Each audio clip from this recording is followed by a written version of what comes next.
À la suite de la découverte de nouveaux territoires par les navigateurs tels que Christophe Colomb, Amerigo Vespucci ou encore Jacques Cartier, des empires coloniaux vont être créés. Les expéditions des grands explorateurs, rappelons-le, avaient avant tout des objectifs marchands, c'est-à-dire trouver de nouvelles routes commerciales. Ce sont les Espagnols et les Portugais qui fondèrent les premiers empires coloniaux dans la première moitié du XVIe siècle.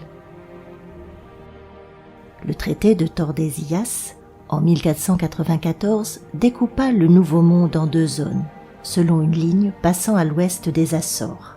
L'est revint aux Portugais, l'ouest aux Espagnols.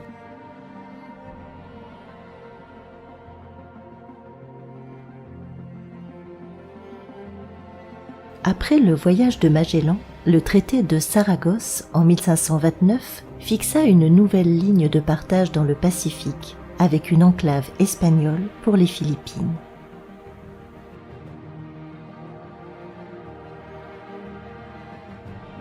D'autres pays vont se lancer dans la conquête de territoires, à la suite de l'Espagne et du Portugal, comme le Royaume-Uni, la France et les Provinces-Unies, l'actuel Pays-Bas.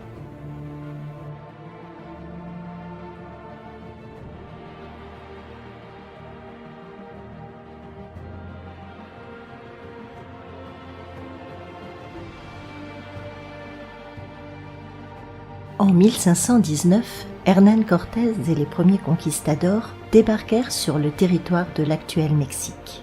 Ils parvinrent à conquérir le pays en 3 années. Jouant des rivalités entre les Indiens, ils réussirent à battre les Aztèques.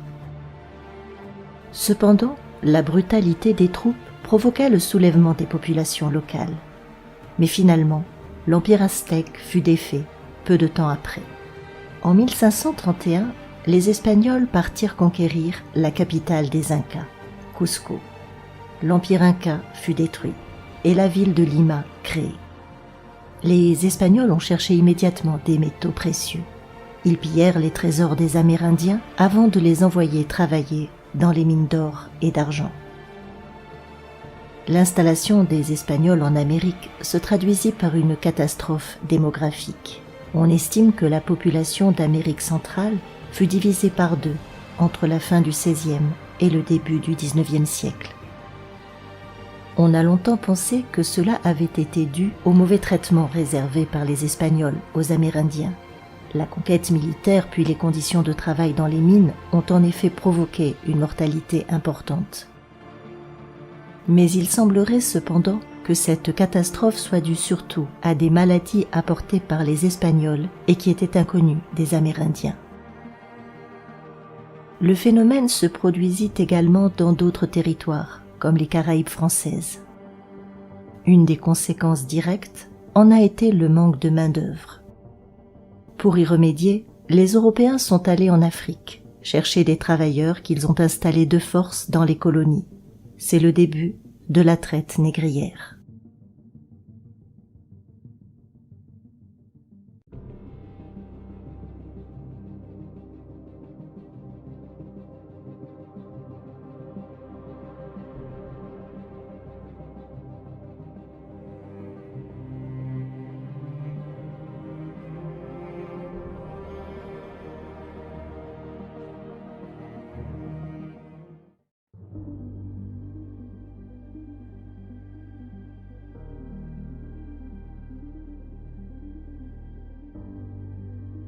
Depuis les premières installations de colonies, les échanges commerciaux n'ont cessé de croître.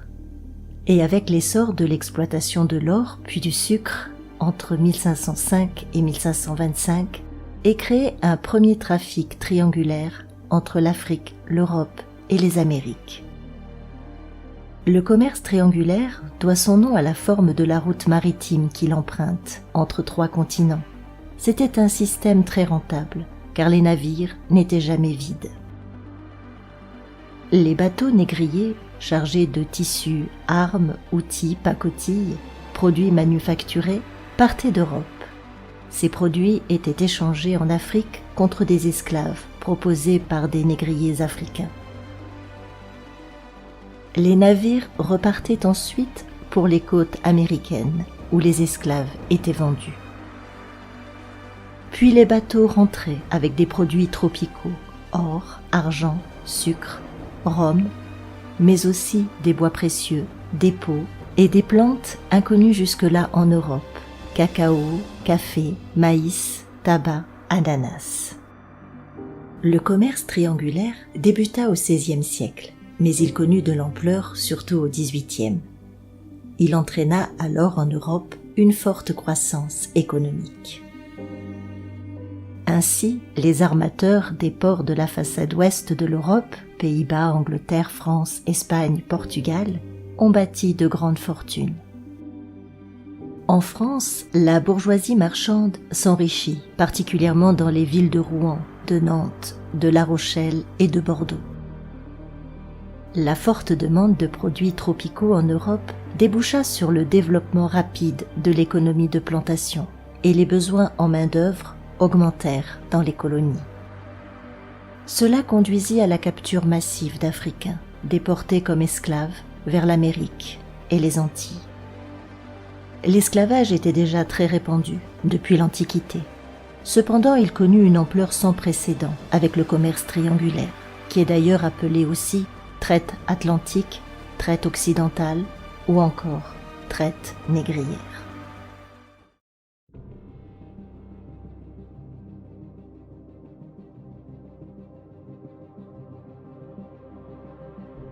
Qu'est-ce que l'esclavage ? Un esclave est une personne qui, par sa naissance, n'est pas de condition libre, ou que la violence a mis sous la puissance absolue d'un maître. Les esclaves sont considérés comme des marchandises appartenant à leur maître. Ils n'ont pratiquement aucun droit et leurs conditions de vie sont inhumaines. Né vers 1745 dans le sud de l'actuel Nigeria, Oloda Ekiano fut enlevé par des marchands d'esclaves à l'âge de 11 ans. Vendu à maintes reprises après avoir été emmené aux Amériques, d'abord à un planteur en Virginie, puis à un officier de marine britannique. Un de ses maîtres lui donna une éducation qui lui permit de savoir lire et écrire. Il fut affranchi en 1766, lutta contre l'esclavage et connut la notoriété internationale par la publication de son autobiographie. Voici une partie de son récit. J'avais 11 ans. Un jour, alors que tout le monde était parti travailler et que je restais seule à la maison avec ma sœur, 2 hommes escaladèrent notre clôture, nous prirent, nous bâillonnèrent et nous emportèrent vers la forêt. Là, ils nous lièrent les mains et nous transportèrent aussi loin qu'ils le purent jusqu'à la tombée de la nuit. Le jour suivant, ma sœur et moi fûmes arrachés l'un à l'autre. On me fit marcher pendant des jours, étroitement ligoté. J'arrivai enfin sur un grand fleuve couvert de pirogues. On me mit dans l'une de ces pirogues et nous descendîmes le fleuve. Ainsi se poursuivit mon voyage, tantôt par terre, tantôt par eau, à travers des pays différents, jusqu'à ce que, 6 ou 7 mois après mon enlèvement, j'arrive au bord de la mer. On me transporta à bord d'un grand bateau. Je vis une foule de gens de couleur, enchaînés et désespérés. Ils me dirent qu'on nous transportait au pays des hommes blancs pour travailler pour eux. Je compris que je ne reverrais jamais mon pays natal. Je fus précipité dans la cale, où régnait une répugnante puanteur, due à la chaleur et à la manière dont nous étions entassés, au point que nous pouvions à peine nous retourner. Nous transpirions abondamment et l'air était irrespirable, ce qui provoqua des maladies dont beaucoup d'esclaves moururent. Cette situation était aggravée par les chaînes qui devenaient insupportables. Pendant le voyage, du fait de mon jeune âge, on me garda finalement sur le pont et l'on ne me mit pas de chaînes. 2 hommes blancs me donnèrent à manger et devant mon refus, ils m'attachèrent et me fouettèrent. Nous arrivâmes enfin en vue de l'île de la Barbade. Comme le navire approchait, nous vîmes le port, avec des bateaux de toutes sortes et de toutes tailles, et nous jetâmes l'ancre. Une foule de marchands et de planteurs montèrent à bord. Ils nous examinèrent attentivement, nous firent exécuter des sceaux et nous répartirent en différents lots. On nous débarqua le lendemain et on nous conduisit dans un enclos où nous fûmes parqués comme des moutons. Nous étions là depuis quelques jours, sous la garde du marchand, quand on procéda à la vente. À un signal, un roulement de tambour, les acheteurs se précipitaient tous ensemble dans l'enclos où étaient rassemblés les esclaves et choisissaient le lot qu'ils préféraient. Le tapage, les clameurs et l'avidité des acheteurs augmentaient notre frayeur. On sépara sans scrupule amis et parents qui pour la plupart ne se reverraient jamais.